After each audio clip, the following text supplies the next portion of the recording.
I remember seeing this car when it first launched, and I thought, not for me. I mean, the look was a bit meh. The orange, it debuted in the orange, that fiery orange, was too, I'm here, look at me! The presentation, I remember it mentioning the word AI, like the buzzword AI, like too many times. It kind of turned me off. AI this, AI that, AI powered this. Hey, you know what? Is your buttocks itchy? Is your feet smelly? Buy our socks and buy our underwear. All AI powered. Buy, buy, buy. But then I got in it at first, and then I drove it away. And very soon after that, like 5 minutes later, I thought, hey, this is pretty good. There is zero secret about what this car is going after or who this car is going after. The Tesla Model Y or the Tesla Model Y buyer. Question is, if you want to buy a Tesla Model Y, why don't you buy a Tesla Model Y? And if you haven't bought a Tesla Model Y, is this car a worthy alternative? This is the Xpeng G6. Okay, that's enough. I never liked that song anyway. And by the way, is it Xpeng or Xpeng? It's the same thing I had, the same problem I had with the Taycan, the Porsche Taycan. I was saying it all wrong, needed to be re-educated. Yes, guys, EVs really are the future, I believe it. I hate V12s and the Valve Train Symphony. Hak I spit on that thing. Back to the whole Model Y thing, and I'm sure the G6 wins this every single time I say it. Literally, this G6 is almost identical to the Model Y in every single dimension. Length, width, height, even wheelbase. It also apparently loves the letter X, just like Elon Musk does. But the big one-up here the Xpeng has is the price. Typical story, right? The Chinese brand shows up in the market and undercuts or equals at least all the other brands. But the main difference is quite big. This is the G6 580 rear-wheel drive standard range. But for the sake of argument, let's imagine that I have the G6 755 Pro long range. Besides the bigger battery and slightly more power, there is no difference. The price of 165k is spec'd as is, fully loaded. The 755 Pro long range is 20k more at 185,000 ringgit. And the Tesla equivalent of this is the Model Y standard range, starting at 191,000 ringgit, which is 26,000 ringgit more. And of course, that's just the starting price. As I'm recording this voiceover right now, the Model Y buyer is in a bit of a limbo situation right now. There's a new Juniper update / facelift to the Model Y, upping the price to 195k. But deliveries are only due to start in April. As of right now, there's also old stock inventory of the pre-Juniper Model Y, which is 186,000 ringgit for the rear-wheel drive. Long story short, the Xpeng G6 is still significantly less expensive. But let's say I'm a weirdo who insists on silver paint on my new Model Y. Like a G6, to get this match color, it's 11k extra on the Model Y. If I want to get 20-inch wheels, like a G6, that's 10k extra on the Model Y. So all in, the Tesla Model Y standard range, rear-wheel drive, spec'd to match this G6 580 is 47,000 ringgit more expensive. And if 47k is nothing to you, it's just peanuts, then you are my inspiration. Engkau lah inspirasiku. I gotta bring up the Model Y again, sorry. The G6 has some of that coupe sloping roofline going, and glass roof, and frameless windows, and poppy outy door handles. We've seen all this playbook tactics before. I really do like this front visor style LED element at the front over here and the full length tail lights at the back, and it also has sequential turn signals, like that. Especially at night. At night, kind of looks like RoboCop squinting in the dark. If you guys know me, I don't like cladding on cars. I'm looking at you, Mini Cooper. But I like the way they've integrated it into the wheel arch. It's just a strip over here. It's purely visual and a nice contrast to the silver color. I like it. Overall, on the look, I think it's decent. I like certain aspects of it, but it could use just more sharp lines.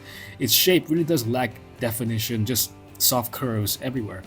You've also got access to your car via the app, #futuristic. So in addition to locking and unlocking the car, turning on the aircon on and off, stuff like that, I can have the car move. So let's say I'm backed up into a parking spot and came back with some stuff to put in the boot, but I'm too close to the wall to get it open. Oh no, I can just pull out my phone and with my finger nudge the car forward with the force. And by the way, if you want to add things like auto park and dumb summon, which is what that was, to the Model Y, that's another 16,000 ringgit for enhanced autopilot. In the G6, like a G6, it's free. Open the boot and you get 571 liters of space. Bit of a low lip over here, nice thick carpeting. Under here, of course, there is no spare wheel because it's all electric motor. But the thing is, the Model Y has a crazy 850 liters of space. Fold the seats down and you get access to 1,374 liters, but the Tesla Model Y has a crazy, again, 1,850 liters. Plus, the Model Y has a big frunk, big enough for a carry-on luggage. Meanwhile, the G6 isn't very frunky at all. Wait. But Tesla is being sneaky. The thing is, the Model Y doesn't have one of these, a parcel shelf. So the Model Y, for the boot space, they measure all the way up to the roof. You'd have to block all your windscreen just to fill that 850 liters of space. Nice try, Elon. Yeah, the key fob, isn't my favorite. It's bigger than it needs to be and doesn't feel anything like as special as it should be. The good thing is, I don't even need it. When I have the app set up, it detects my phone is in Bluetooth range and unlocks when I approach. But I need to set it up and allow constant location services. But without that, the key fob only doesn't unlock the car automatically. Look, I can just touch it, I put it near the car, nothing works until I unlock it manually. And only manually. Almost everything is just controlled by the screen. Barely any switchgear, physical switchgear to speak of. But having said that, there is a nice mix of materials. I wish Burmaz had given me the option of the gray interior, which is very light gray, almost white, almost bone white interior. This black on black on black really isn't my favorite color scheme, but I can live with it because the materials in here are pretty nice. You have black, you have textured black, you have this kind of like mesh material for, it looks like a speaker grill, which is very, very nice. You also have this, instead of leather red only, you have perforations on the seats, and you get this kind of like micro suede material that they've kind of peppered into the interior. Overall, I think it's pretty nice. It feels expensive, it looks expensive, and again, I just came in yesterday from a supposedly premium Chinese car, and this literally feels double the price. These two front seats, by the way, are heated and ventilated as well, so very nice. Speaking of ventilated, you do get 50-watt wireless chargers, two of them over here, which are also ventilated. You also have a glass roof, which I'm usually against, but this case, it turns out that this is tinted cow because there's barely any heat coming through. It is still a little bit warm to the touch, but nothing like the Smart Hashtag 3, which had a very minimal amount of tinting and so is very, very hot and very, very bright. This is pretty good, and I think at the dealer level, your Xpeng dealer will give you, like a free shade. A 15-inch screen over here, which runs Xmart OS, complemented by a 10.2-inch driver's display. And the thing is, this X theme runs throughout this cabin, okay? First of all, the Xpeng logo is a X, a big X. And also the sound system, an 18-speaker system, I think it's in-house, it's called X Opera. The air filter is called X Breathe Free Breathe or something. It's all X, okay? They are obsessed with the letter X, kind of like a certain CEO of another EV company. This Xmart interface, by the way, it's spelled XMRT. It's kind of like a 7-Eleven clone, Xmart. It's weird. Anyway, this is a very, very good screen. Probably the best screen I've seen in any car. I have Apple CarPlay. Obviously, it's wireless.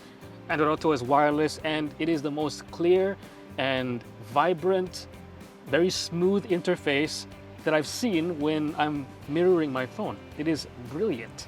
That's because they have very powerful silicon behind the scenes working, okay? They have an NVIDIA Orin SoC. I don't know the gigahertz and the RAM and everything, but from what I can tell, it's very powerful. Being a modern car, an EV, doesn't have door handles. Those are too old school and too caveman-like. Uses a button and an E latch over here. So you press it, of course, it'll just unlock the door and just push it out. Then, if something does happen to the car, it does have a safety release, which is right down here. You can pull that.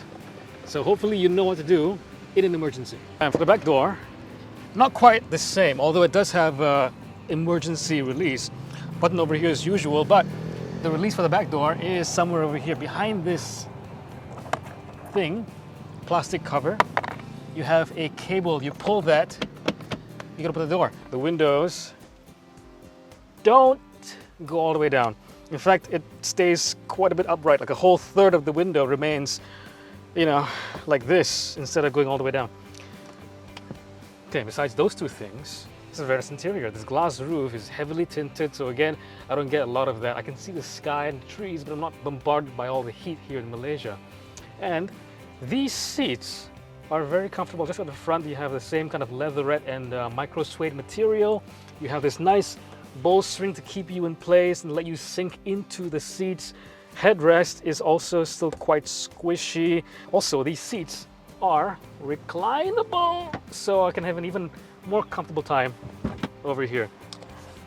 The way the armrest folds down is nice and damped. Where are the cup holders, you might be thinking? It is right here. Very nice. You also get two air conditioning vents. See?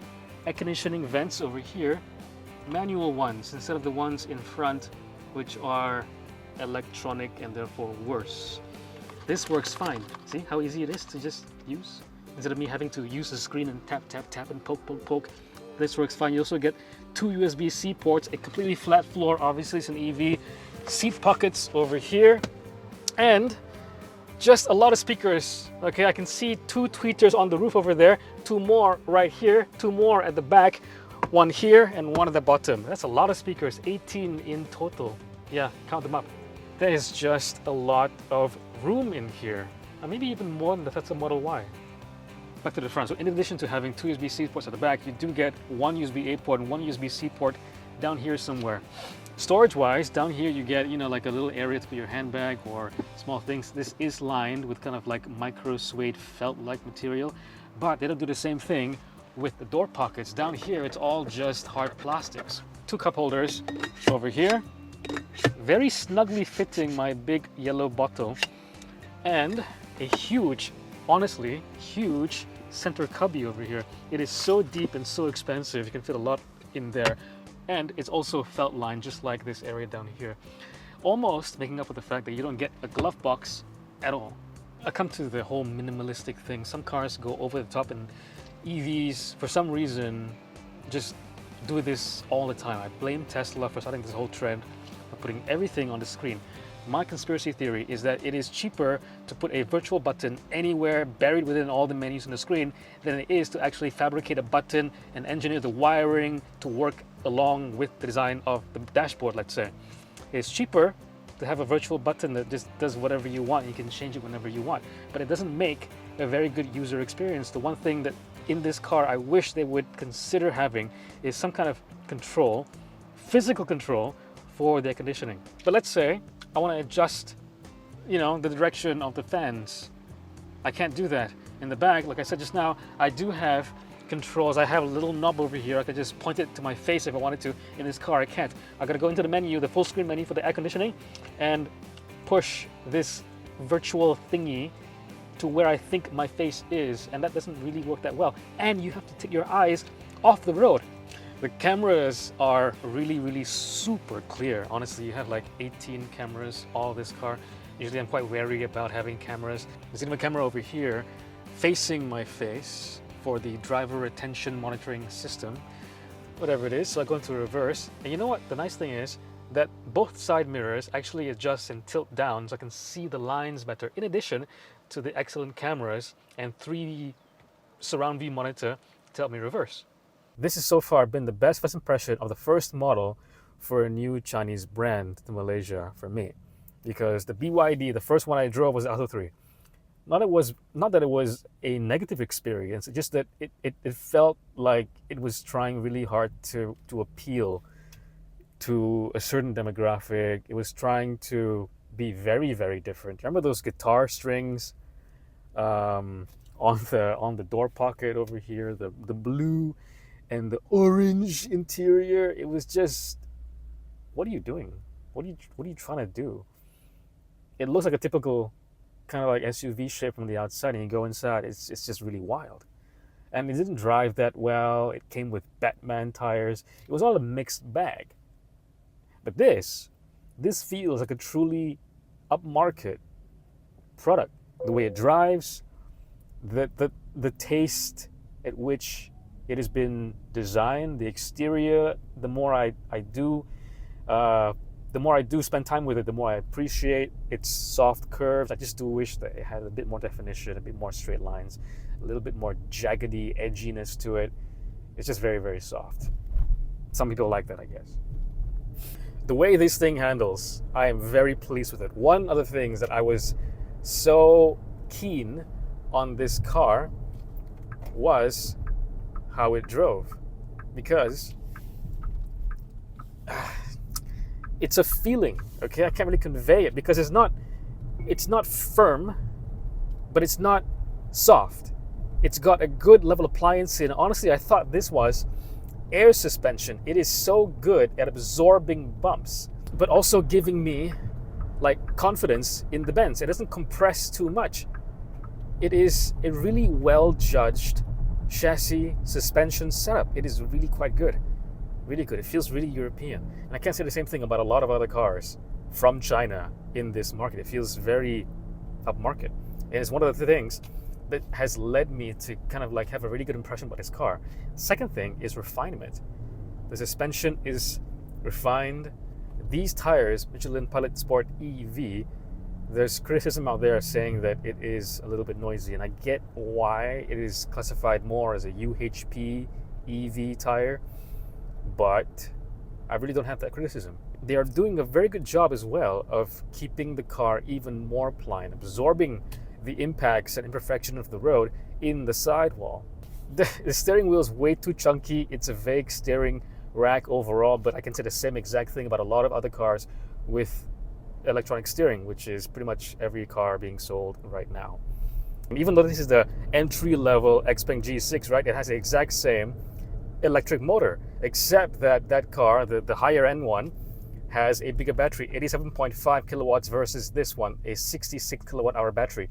So I'm really, really sure it is actually the same exact motor, but for some reason they've tuned it up, because it's all software, right? They can just tune it up so that you can extract more power from the motor. So you have 282 PS in the higher end, the Xpeng G6 755 Pro long range, but the exact same torque figure, which leads me to believe that it's the exact same electric motor at the back. Does this thing feel slow? No, not at all. It feels actually really brisk.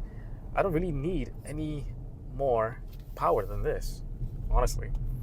So the more range for me in this case, especially in an EV, is so important. Give me the long range version of this car any day of the week, please. AC charging 11 kilowatts, so that's about 7.5 hours from 10% to 100%. In this variant, if you go for the one with the bigger battery, that is about 9.5 hours from 10% to 80%, or 10% to 100% over a night. So if you have one of those wall boxes with 11 kilowatts output, yeah, you can charge this car overnight with a mostly depleted battery. Pretty good. DC charging. Now, DC charging is interesting. The way they've kind of mapped out the charging rates on the long range and the standard range, is one over here. It gets, both of the variants get 20 minutes for DC charging at its maximum rate. So let's say this car, okay, it has a maximum charging rate of 215 kilowatts. So if you find a 215 kilowatt DC charger or higher, this can do 20 minutes on the charger from 10% to 80%. Same thing with the long range, because it has a higher DC charging rate at 280 kilowatts. So if you do find a 280 kilowatt DC charger or higher, it'll do 20 minutes, 10% to 80% on a charge, assuming you find one, which is very rare. I don't even know what to find in the 280 kilowatt or a 200 kilowatt DC charger. That's the thing. It's so rare to find a DC charger that's fast enough. You just have to kind of like take what you're given. If you find the one nearest to you is the charger that you will eventually have to use. And hopefully it won't be taken up. Hopefully it will be working. Hopefully it'll have, it'll be a charging company account that you already have and have a payment thing set up to your credit card. Oh, it's such a nightmare. And even the safety systems, okay, is pretty well judged. The number of cameras in this thing is like 8 cameras overall.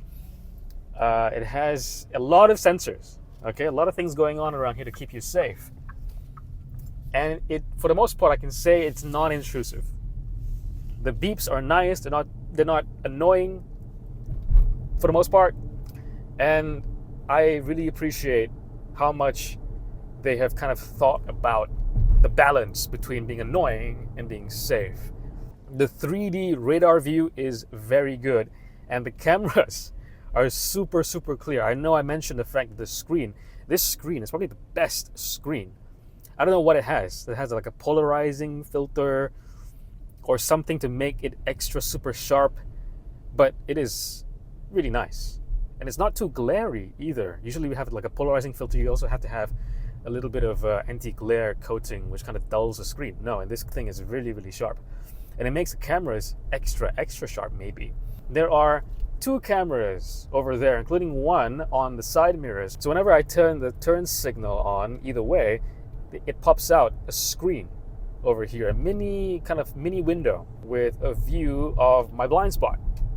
I call it Lane Watch Ultra Pro Max, or Lane Watch Pro Max Ultra, which is kind of a play on what Honda does with its marketing. They call the feature Lane Watch, and in a lot of markets, including Malaysia, even in the CR-V, their most expensive car, they use it in lieu of blind spot monitoring. Hey, you have a camera there, so why do you need blind spot monitoring? How do you have a camera feed right there? Number one, it is distracting. This car does have blind spot monitoring and a camera system, which is what?